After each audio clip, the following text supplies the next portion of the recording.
Pa, dobro večer i dobro mi dojdovte na уште една промоција организирана од УВИД, Центарот за едукација и личен развој.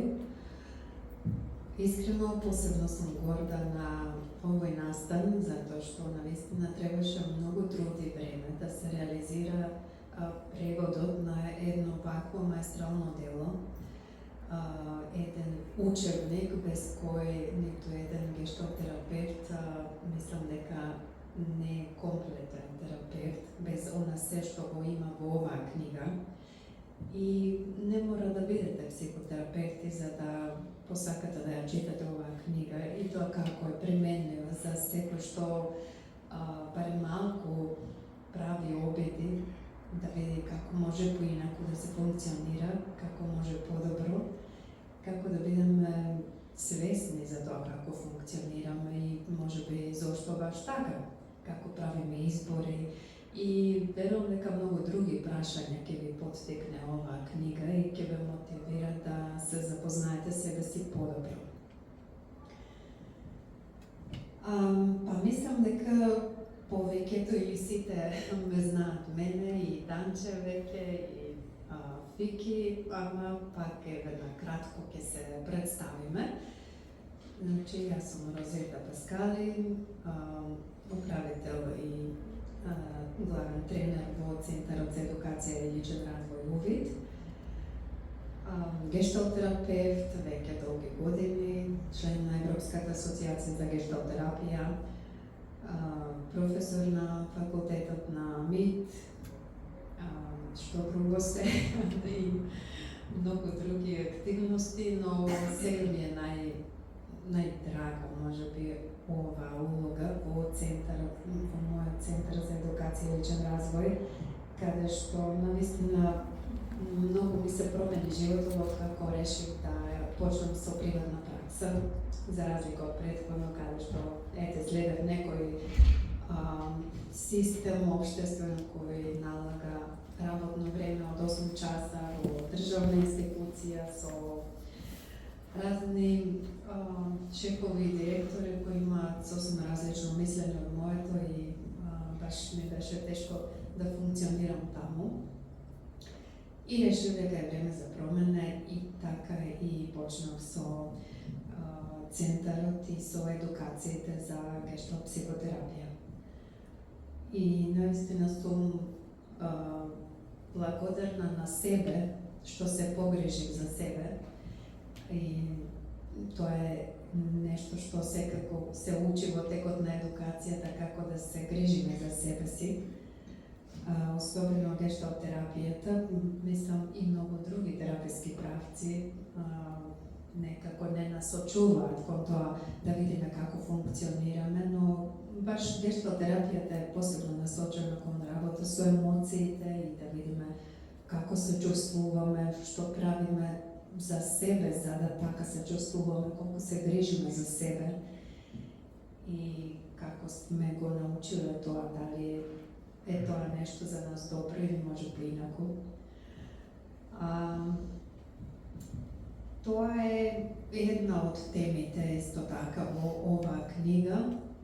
Има и многу други теми кои ги поттикнува да, мислам, и ќе ве поттикне да размислувате како функционираме, што се примаме како вистина, што е тоа што го асимилираме за нашиот личен раст и развој. Како правиме селекција или не правиме селекција, едноставно си ги голтаме правилата кои не ги наметнува средината во која живееме, или пак ние ја обликуваме средината, тоа е секогаш наш избор. Добро е кога сме свесни за тоа дека можеме да имаме избор во однос на тоа колку ќе дозволиме да не обликува средината или пак ние да обликуваме неа. Се што доаѓа од надвор, било која информација, иако навиду може изгледа наивно само скролање на Facebook, на Instagram, на други социјални мрежи, сите тие информации некако малку или повеќе влијаат на тоа како ќе се чувствуваме после тоа, Дали ќе прифатиме нешто од оно што сме го прочитале, дали само ќе го годнеме и ќе речеме да стварно така и од утре јас така ќе функционирам, или нели ќе го оставиме, ќе го отфрлиме како нешто што не важи за нас.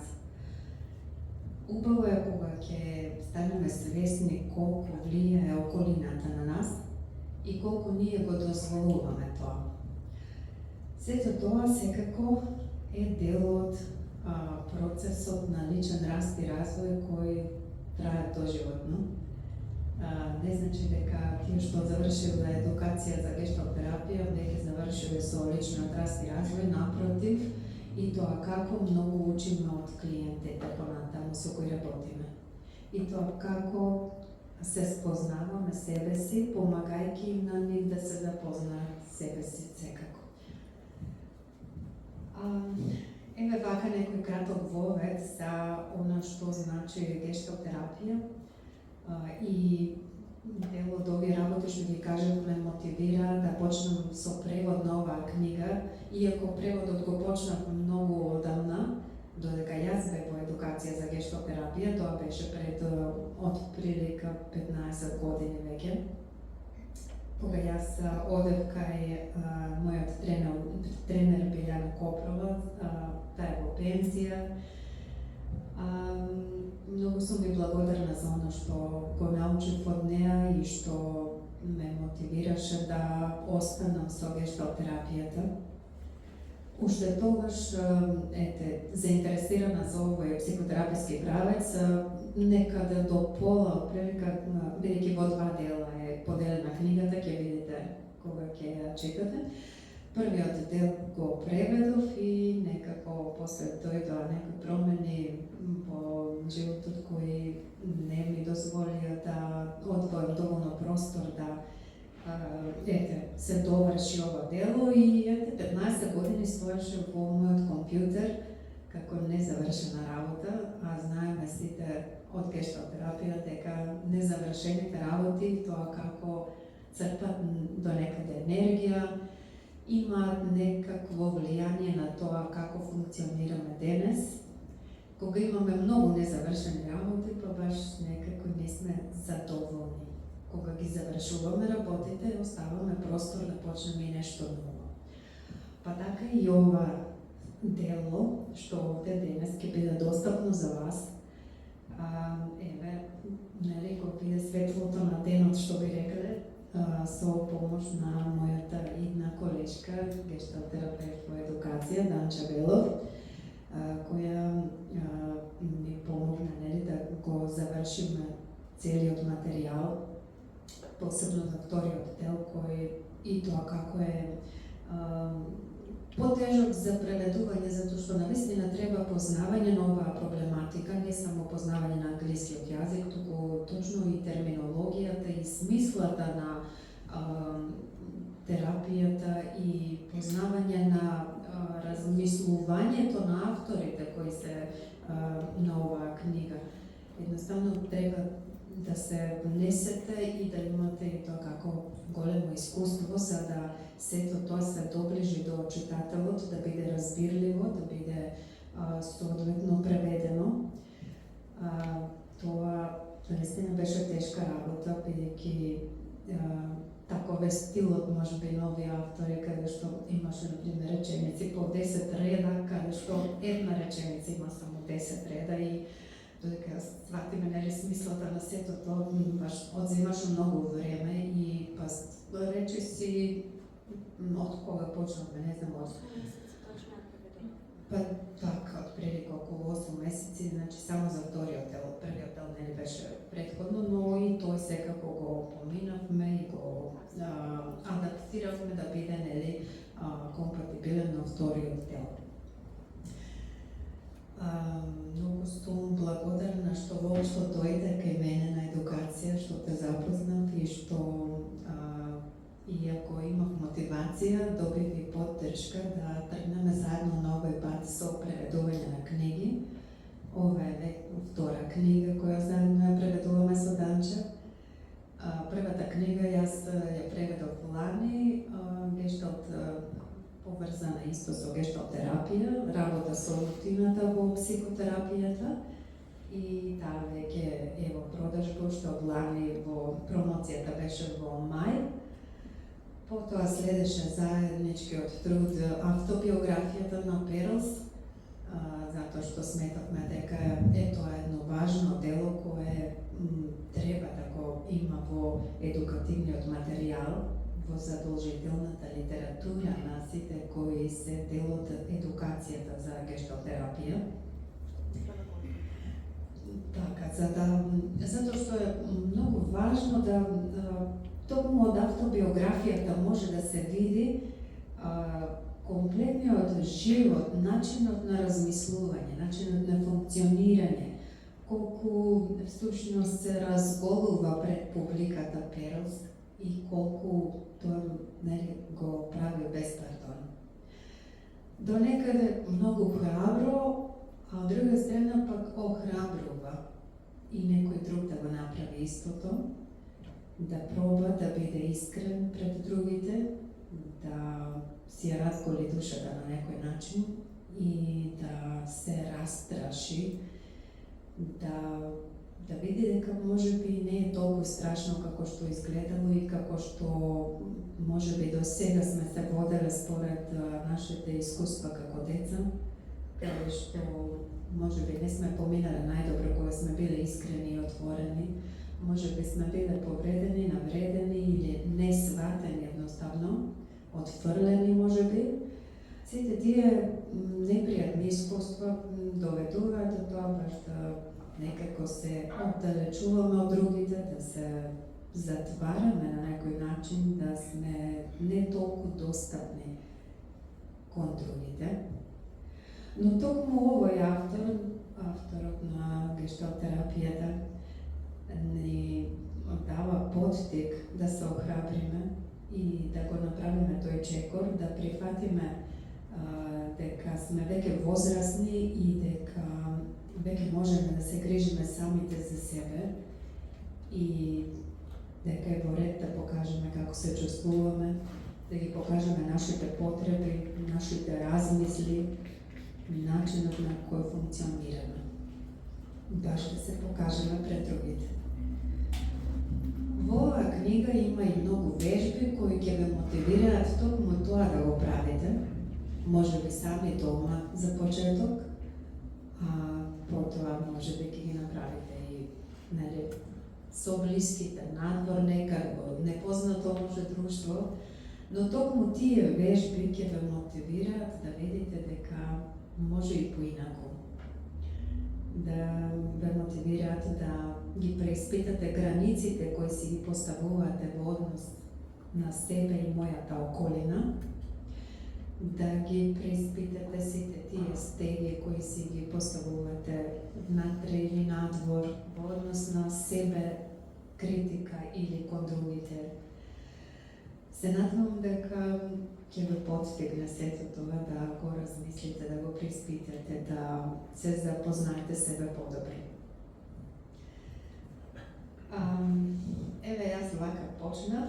Денеска имаме во план да направиме и кратко читање во однос на може првата страна баш која е обраќање на авторот кон читателите.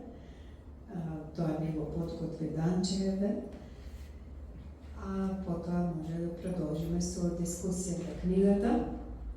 Тука ни е и мојот колега Фики Гаспар, кој помогна како спонзор за да оваа книга биде овде пред нас.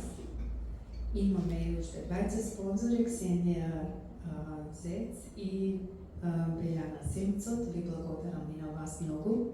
Секако имате право на збор, еве кога би завршиле со дискусијата на книгата, може би е убаво да ја кажете вашата мотивација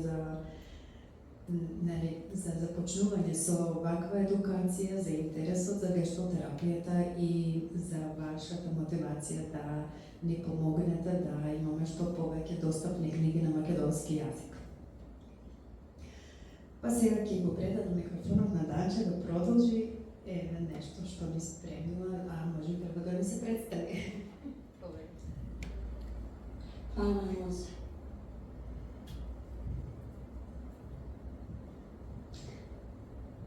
Прва реченица што ми текнува е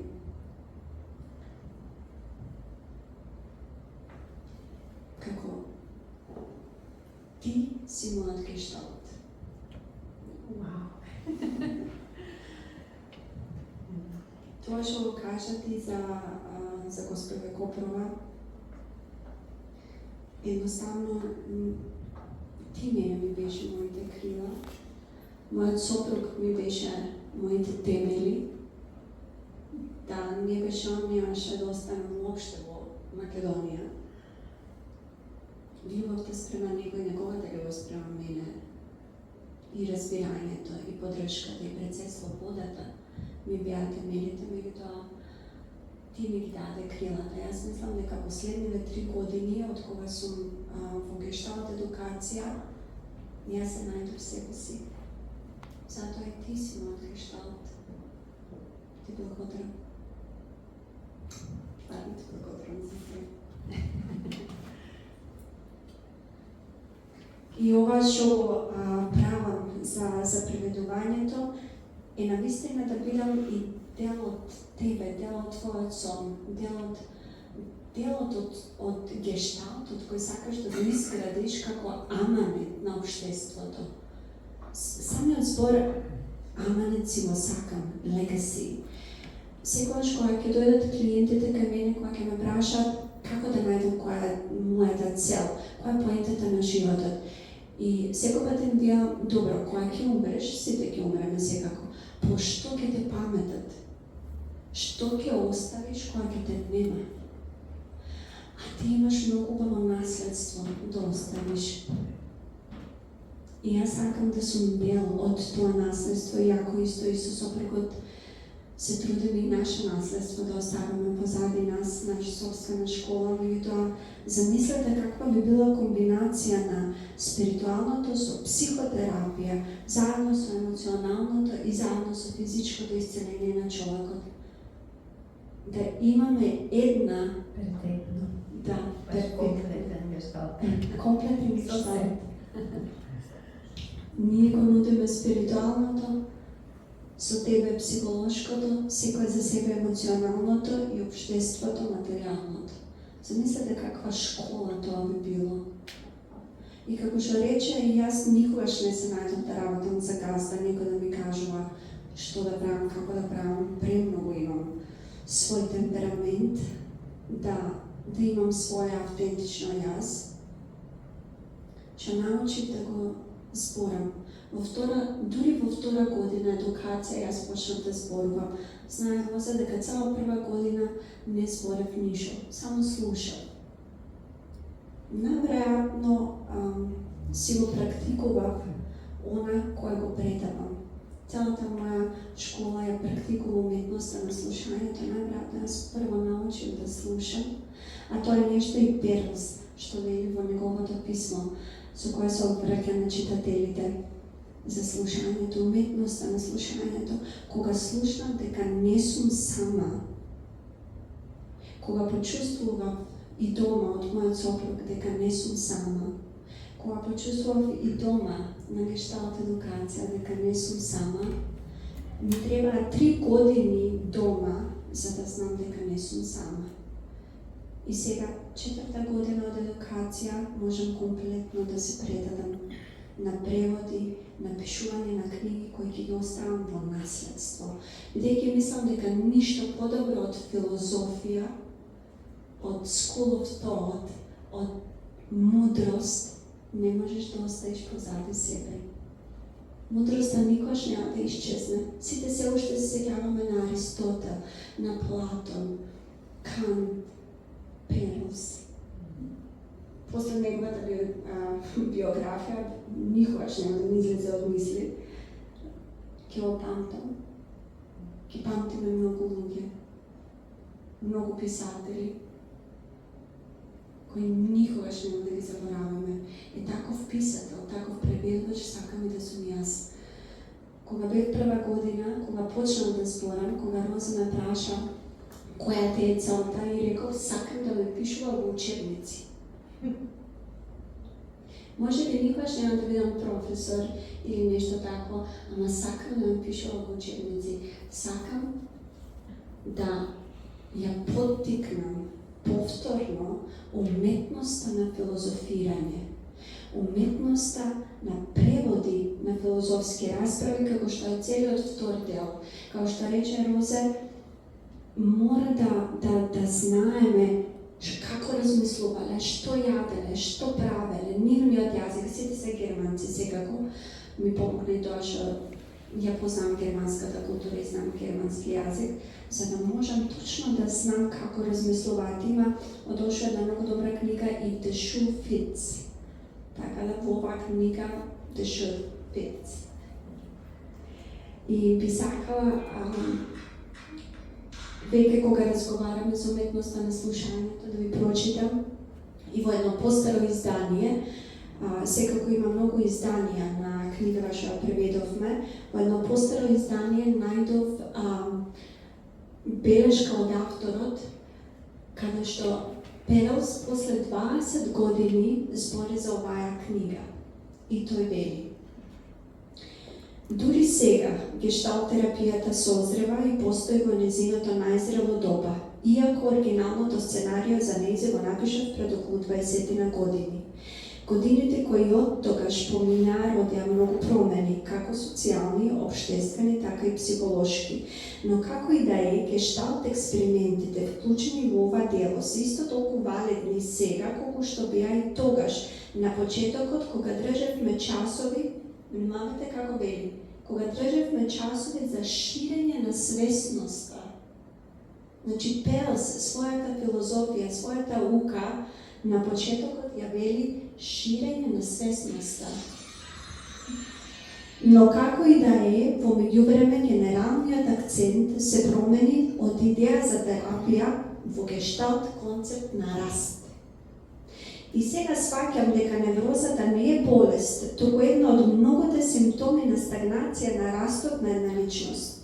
Други симптоми на стагнација на раст се потребата за манипулација на другите и светот околу себе и лудилото за контрола, дисторзија на карактерот, редукција на човековиот потенцијал и недостаток на способноста за респондирање. Responsibility, тоест немање на способност за давање одговор, мој превод, или одговорност и најглавно од се, раѓањето, пројавата на дупки, празнини во една личност и незиниот персоналитет. Видите, Перелс одамна сватил дека поентата е во растот и развојот и многу убаво вели дека неврозата уствари е стагнација на раст. Личноста нема средина, нема тело каде да расте, а кога личност е во оскуда од услови за раст, се раѓа нешто што го среќаваме и во неговата автобиографија, кога вели holes in personality, дупки во личноста или во персоналитетот. Кои се тие дупки? Созревањето е континуиран процес на трансцендентирање, т.е. надминување на потребата за поддршка од околината кон развивање на себе поддршка, што значи поголемо ослободување од зависност. Нероденото бебе во секоја основа целосно е зависно од неговата мајка за да го приме материјалот за физички раст, кислород, топлина, но веднаш по своето раѓање тоа мора само да се земе кислород. Наскоро ќе мора и само да се храни цицајки од мајката. И како што поминува времето, тоа дете станува се повеќе и повеќе себе поддржано. Учи како да комуницира, да лази, да уди, да џвака, да гриза, да припаќа и да одбива.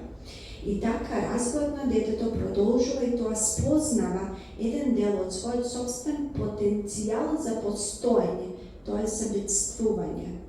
За жал во нашето време, една просечна личност користи само околу 10 до 15% од својот потенцијал, а личност која користи 25% веќе се нарекува гений. За да го мобилизира собствениот потенцијал и да се осигура соодветно созревање, детето мора да помине преку и да превроди многу фрустрации. Во едно дете со здрава личност, овие фрустрации ќе мобилизираат ресурси кои тој веќе ги има внатре во себе и му се достапни. Што значи, имаме здраво дете, расте во здрава околина, со родители кои имаат здрави односи меѓу нив, има ресурси кои може да ги пофати тоа детенце. Но кога фрустрацијата е премногу голема, тешка за детето да може да се справи, или пак тоа е премногу разгалено и му било невозможна можноста да направи било што самото за себе, тоа дете ќе развие свој собствен вид, тоест бренд на психотерапија, на психопатологија. Ќе започне да ја манипулира околината преку лажно однесување, играње на улоги, или преку превземање на контролата за да се осигура дека таква неподнослива фрустрација никогаш повеќе нема да му се повтори. И сега ќе оформи специфичен карактер и ќе се го напише својот животен скрипт, тоест животно сценарио кој би му гарантирало преживување во тие услови. Но најважна фрустрација секако се случува кога барањата кон него се дојдени од страна на околината, а тоа е во фаза кога не може да се носи со истите.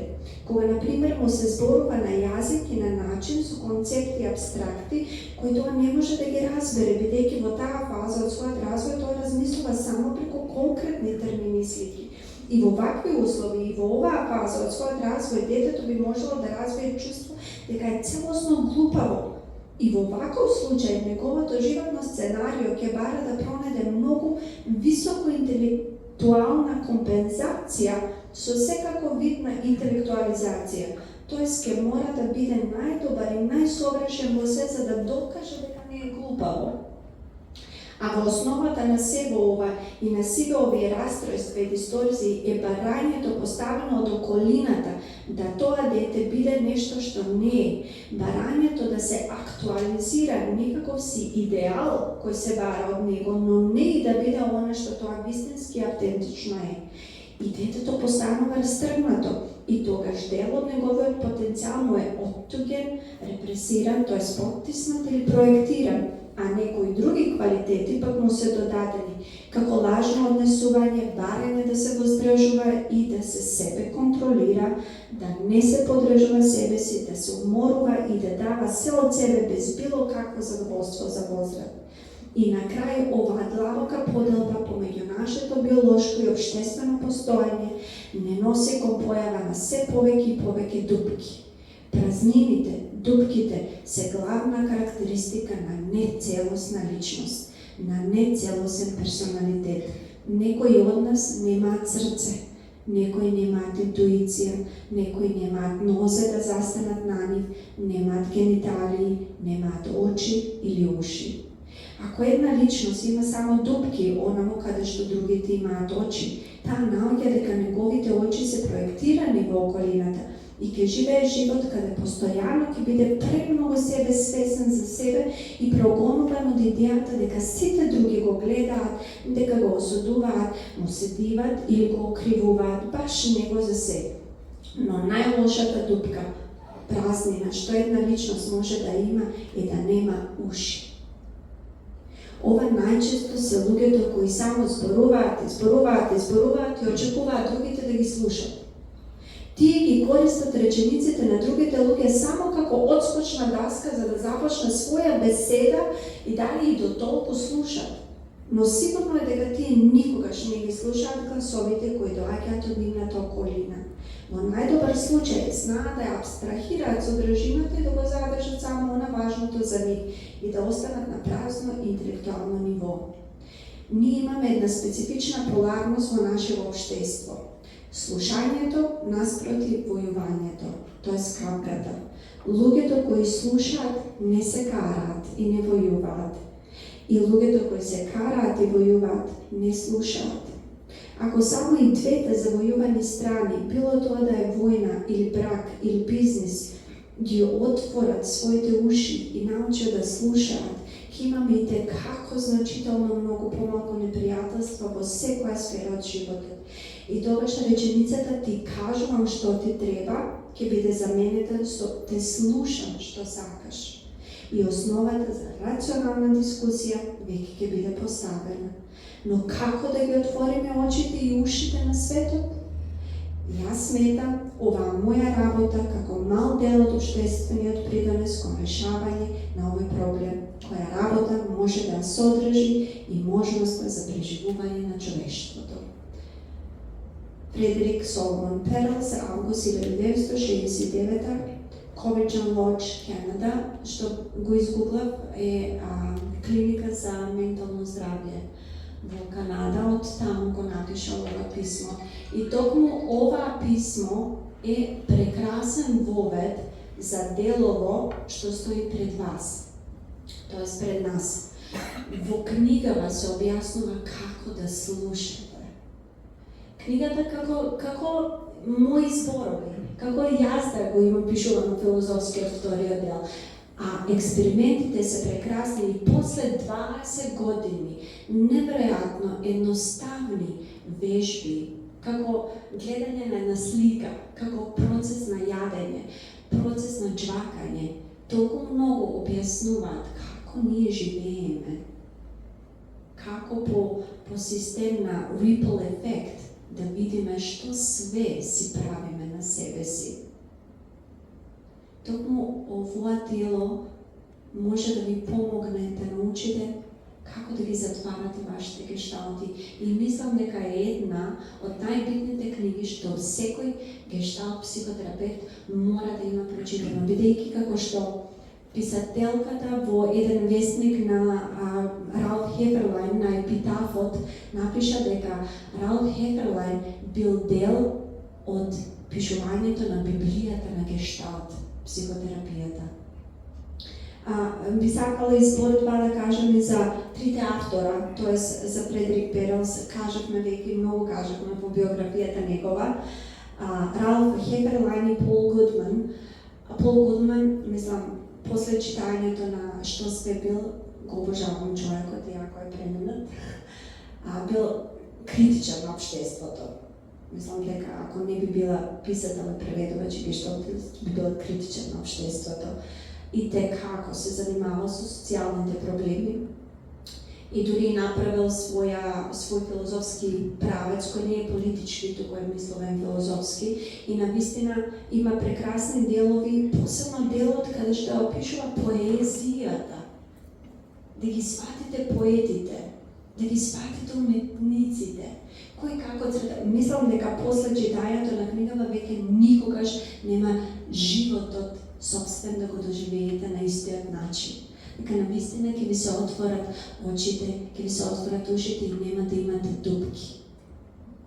Нема да имате празнини. Мислам дека книгата толку многу изџвакано објаснува, за да можеме да се научиме себе си. До крајот на експериментите, кои не мора да ги правите, ќе се сватите себе си. И мислам дека ќе уживате, бидејќи навистина ова е Библијата. Исто и Ралф Хеферлайн ги напишал експериментите како дел од едукацијска група на Фредерик Перелс. И сите тројца се среќаваат во 1946 година, сосема случајно во една иста група да работат заедно со Перелс. И видите, универзумот кога сака нешто да создава. Мислам дека такви три ума на едно исто место многу ретко се случуваат.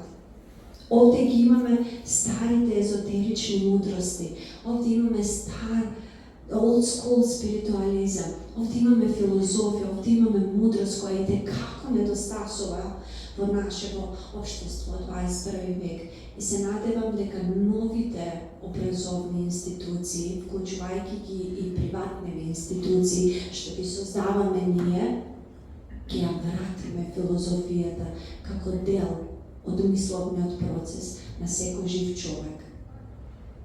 Толку имам да кажам за денес, за ова дел. Фала ви што слушате. Јас би додала дека тоа е осна што ќе научите или барем ќе бидете поттикнати да видите колку слушате, дали слушате, кого слушате. Верувам дека ќе бидете поттикнати да видите колку се слушате себе си, своето тело, па и другите околу вас. И може би е добро да тоа го направите за себе, но и за своите деца, ако ги имате или ако планирате да имате деца, и тоа како ќе бидете добар модел за нив, да од вас научат како се слуша, па потоа и тие да сватат дека е важно да се слушаат себе си, своето тело, па потоа и другите околу. А детето ќе учи да слуша, ако биде слушнат. Ако има некој да го слушне, да го види, да го забележи, да го подаде неговото внимание. Добро, баш убаво го кажа ова Данче, фала ти. И си помислив тројца автори на книгата и ние сме овде тројца кои на свој начин сме придонеле да ова книга биде овде со нас. Вики, ако сакаш повеќе нешто и ти да споделиш, знам дека не си во едукација за гешталтерапија, но сепак си психолог и мој колега кој ипак како се грижи за ваквите проекти. Добро вечер и од мене. Јас сум Фики Гаспар, по образование сум психолог и по професија. Моментално работам како психолошки советник и како неврофидбек терапевт. Исто така сум одговорен и на повеќе дневни центри во нашиот град во Скопје, кои што главно работат со популација до 14 години, главно со лица со одредени диагнози и со посебни потреби. Нашата работа главно се состои од прво сме лиценцирани области на Министерството за социјална политика, демографија и млади. Нашата работа се состои повеќе логопедски и дефектолошки, но голем дел од психологијата е вклучена, посебно психологијата на семејствата. Мојот правец повеќе е насочен кон семејна и системска психологија, што е една гранка на психотерапијата, како што е и гешталтот. Иако сите психолози кои што го работат со ветувањето или психотерапијата знаат дека секогаш се користат повеќе правци, иако некој ни е главен и ни е доминантен, сепак користиме техники од другиот дел на психологијата, од другите правци во психотерапијата. И имам оваа чест вечерва да сум тука. Розета и Данче ги познавам веќе некој период. Со Розета сум имал можност да соработувам повеќе, се надам ќе соработуваме и понатаму и со двете заедно. И сметам дека многу малку, за жал, кај нас се прават авторски дела, многу малку се дава насока на таа наука која што е дефицитарна доста кај нас. Има голем дел од праксата која што секако е битна, која што и ние работиме во неа, но сметам дека секогаш е добро да се даде подршка во однос на науката и на авторските дела кои што се од големо значење за тие што сега влегуваат во оваа професија, но и за тие што веќе подолг период се. Со нетрпение чекам да можам да прочитам, имав можност да видам само содржината како е. И сум читал нешто во вторите и сум слушал доста за нив, иако главно не сум се занимавал со материјали по гешталт терапија, но еве ова е една можност каде што ќе може малку подлабоко да навлезам и мислам дека е добро за сите кои што работат. Прво е исклучително важно како психолози и психотерапевти, но и како што кажа колешките за сите кои што имаат можност да ја прочитат, затоа што психологијата никако не може да ја одвоите од начинот на функционирање, од секојдневието и од родителството, од релациите помеѓу партнерските релации, всушност не за оваа партнерска релација овде, но и од сите конекции кои што ги имаме со другите луѓе. Така да ви се заблагодарам што сум поканет овде, што ми дадовте можност ете и јас да предонесам на свој начин и се надам дека ќе продолжиме со соработката и ќе имаме уште многу вакви дела. Благодарам. Благодарам. Секако не планираме да престануваме. Веќе договараме што следи натаму и мислам дека сме на добар пат да ги обезбедиме сите гешталтерапевти и сите кои се заинтересирани воопшто за личниот раст и развој, да имаат достапна литература на македонски јазик која е соодветно преведена. уште не одлучивме која ќе биде следна, во преговори сме. Од три книги. Секако дека ќе продолжиме, затоа што не сакав да ја превземам улогата на некој што се жали дека нема литература, дека не било проведено ништо, па како, не знам, може би колегите што се подолго во оваа професија е требало да се ангажираат или не, нели тоа нема ништо да смени, напротив, одлучив да направам јас промена и еве заедно со веќе некој тим кој се формира околу мене. Мислам дека сме на добар пат да обезбедиме една добра библиотека која ќе остане и за генерациите после нас. Да биде мотивација за некој поубаво утре за нашите деца. И јас се надевам дека тој често го размислувам кога ги водам едукациите и групите со кои работам, дека се надевам дека на свој начин придонесувам да секој што е во едукацијата прави некои промени кои се добри за своите деца или барем за блиските околу себе, а тоа секако ќе води по некои подобри идни времења. Секој кога барем малку би станал свесен, нели, каков е како родител, колку е одговорен или не одговорен, како може поинаку, зошто баш така прави, како се однесува со своето дете, колку го слуша или не го слуша, колку го гледа, како е тоа дете вистински или само ги следи своите очекувања од него, прави притисок за да го смени во насоката која си ја замислил тој како родител, секако дека нема да води баш во добра насока. Ми е драго ако поттикнам родители да размислат какви се нивните деца како автентични личности. Која е нивната автентичност, да ја охрабруваат нивната автентичност, да ја дозволуваат и да ја мотивираат спонтанноста и храброста кај своите деца, да разговараат за емоциите, за тоа како се чувствуваат. За жал, од мојата приватна пракса, да работам индивидуални сеанси со многу клиенти и не е ретко, баш многу луѓе дошле кои кажале дека им е многу чудно да зборуваат за себе. Многу дури им е некако непријатно, нелагодно, не се навикнати да зборуваат за себе, дека тоа е нешто што па и не го правеле често, некој дури и никогаш. Пред известен период баш работев со едно девојче кој имаше 14 години со обид за самоубиство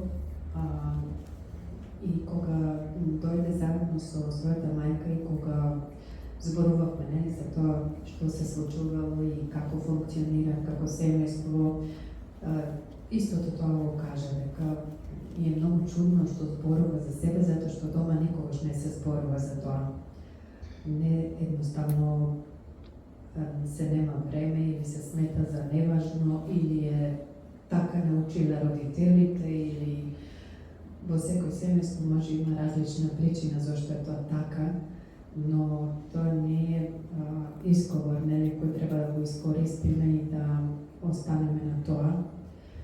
Баш напротив, ми е драго ако јас придонесам на свој начин да што повеќе семејства почнат да ги учат своите деца да зборуваат за себе, да се растрашуваат, дека тоа не е страшно, туку напротив, треба да се нормализира, да стане нормално, да не е нормално веќе да предпоставуваме само, да очекуваме другите да ни ги читаат мислите, да ја си ги следиме своите очекувања, да не ги слушаме другите и ред други работи кои водат само кон недоразбирање и конфликти. Добро. Прекрасно кажано, фала ти. На твојата реченица дека те исправ тебе, моята школа што оформи пред 5 години се вика школа за примената спиритуалност, уметноста на слушањето. И од сите едукацијски групи кај што отидов, ти ме слушаше. И доста често го применуваше зборот слушање и групата слушаше. И затоа и останав, бидејќи за прв пат во живот на 41 година конечно некој ме виде и ме слушна. Затоа и исправки што психотерапијата, бидејќи за разлика од другите психотерапевтски правци, зборам за себе, ми даде можност да бидам слушната. Тоа што се трудев и јас да го правам за моите ученици, за моите клиенти, го правев некаде активно и автентично и без страх дека ќе се го чујам позади себе, дека за некоја време некој ќе ми го искористи тоа против мене. Замислете која болка на 40 години да имаш нешто да кажеш, а никој да не те слуша. Автентичноста, за жал, в општество ни го убива. И јас сум пред се горда, затоа што ние во нашата едукација и заедно исто и со работата на Фики, затоа многу го почитувам. Иако кратка не е соработката, меѓутоа пак од тоа што го видов секоја чест, навистина почитувам луѓе кои сакат да разберат и знаат да ќутат за да слушнат. Пошто како што вели и Перелс, не слушат за да дојдат на ред за да кажат, туку навистина ќутат. Уметноста на молчењето мора да дојде пред уметноста на слушањето. Мора да научиме да молчиме пред да слушаме. И тоа го правиме на автентичен начин и заштитени во групата. И не се жалиме дека нема книги. Значи слушаме дека има потреба и не го губиме времето обвинувајќи се, нели? Туку пишуваме. И многу ми е убаво затоа што идејата не беше да пишуваме книги, не на интернет, не на Kindle, не овие рилсови по 30 секунди, туку повторно да вратиме уметноста на читањето книги, на мирисот на книга, на библиотека. Веќе нема библиотеки. Обожавам луѓе кои се уште читаат вистински печатени книги. И луѓе што уживаат во мириста на библиотека, во мириста на книгата, кои пишуваат, кои преведуваат, кои сакат да помогнат на луѓето, на идните генерации, посебно на новите генерации, да мислат со своја глава. Сакам учители, професори, што ќе ги поттикнат нивните ученици, родители, што ќе ги поттикнат нивните деца да мислат за себе. И тоа најдобро го знаат да се потребат и двете хемисфери од мозокот. Фул потенцијал, а не 10%. Туку фул потенцијал на мозокот, комплетен капацитет. Да растеме и да се развиваме во најдобрата можна верзија на себе. Се надевам дека јас тука малку помагам со моите знаења, со моите дела, со мојата соработка, со сите сегашни клиенти, со сите луѓе што не потребуваат нас. Сите ние заедно оставаме едно прекрасно писмено и пишано наследство. Може би интернет ќе нема, меѓутоа книгите се тука. Замислете струја да снема. Имаме книги, имаме секи, ги читам. Ќе размислуваме. Знаете како? Ова што го кажа Данче, сметам дека е многу важно, че човекот е доста сложено битие и влијаат многу работи, но една од основните работи за функционална релација, за близина, за било каква соработка и за било каква дијада помеѓу двајца или тријада или поголема група на луѓе, комуникацијата е клучна. А за да можеме да ствариме таа комуникација, треба да го имаме баш тоа. пренесувањето на порака, но и тој што треба да ја приме пораката треба да може да ја разбере. Во овој случај, како што го представи Данчи и Розета, можноста да се слушне и да се разбере што ни пренесува тој кој што ни праќа пораката. Мислам дека нашата психолошка дејност на голем дел се заоснова на тоа. Право ние целата ние и насоката што го почнуваме со едукација, слушам дека овде има и некои кои што се психолози, кои што се во едукација, работата е да сватиме како да ги разбереме луѓето, што е тоа што сакат да ни го пренесат и како да можеме, кога ќе примеме таа информација, да сепак имаме одреден филтер и да не ја гледаме низ призма на себе, туку да ја сватиме што е можно по-објективно и потоа да дадеме одговор. Секако овде влегуваат и сите други работи, како што се емоциите, пристапот, вниманието кое што го даваме во нашата работа. Со тоа, успешноста во третманите кои што ги даваме е многу подпрема таа можност да му дадете на одредена личност која што ќе дојде или на група можност да се искаже. Јас Розета ја познавам повеќе од друга работа, сум слушнал доста убави работи за неа во приватната пракса, иако главно луѓето што ги познавам што ја посетиле неа, секако тоа е нели дел од приватност и не го споделуваат, најте Данче многу убаво представи низ процес на едукација дека во таа средина се препознало дека може да припаѓа и сака да припаѓа и тоа е една од важните, да не кажем и најважната одлика на одреден психолог. Баш и затоа, познавајќи ги Данче и Розета, мислам дека и сам ја побарав можноста да се вклучам малку да помогнам уште пред некој месец кога имавме можност да се видиме со Розета. Така да има доста тежина ова што го споделуваат тука и баш ми е мило што сме во таков голем број. За жал во последно време промоциите се на книги знаат да бидат помалку посетени и ми е задоволство што сум дел од цела. Фала и на нас исто.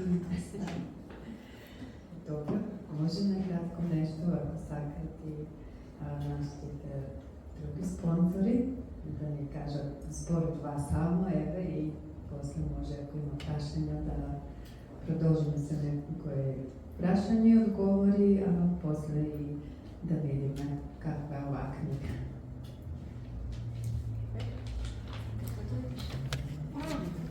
Може да стоја. Добра вечер на сите. Со доза трема сакам да искажам благодарност што сум дел од оваа промоција. За мене гешталтот не е само пристап, туку начин на разбирање на себе, на другите и на животот во целина.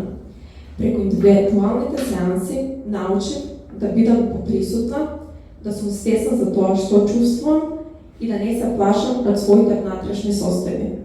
Но една од највредните делови од едукацијата ми е групното искуство.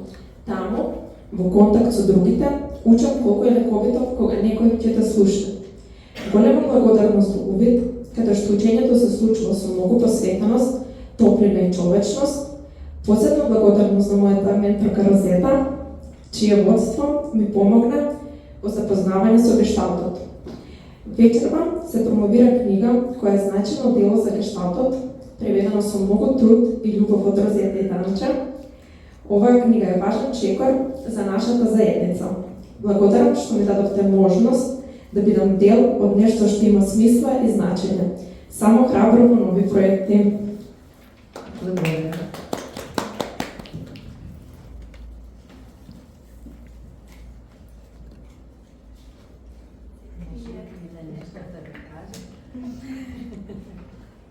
Ме убедивте. Па само сакам да кажам дека сум многу горда на вас. Среќна сум што сум во прилика да ви помогнам.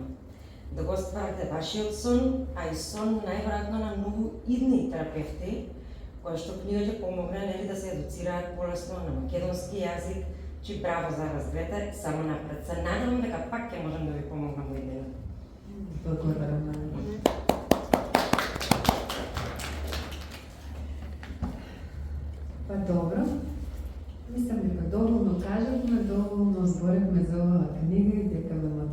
препорачуваме да ја земете и да ја разлистате барем, да видите што се има внатре, па и да се задлабочите во неа и да тргнете на едно патување кон запознавање на себе си. Ви благодарам уште еднаш што дојдовте во овој број, баш ми е драго што има интерес за книгата, па се надевам дека ќе дојдете и на следна промоција.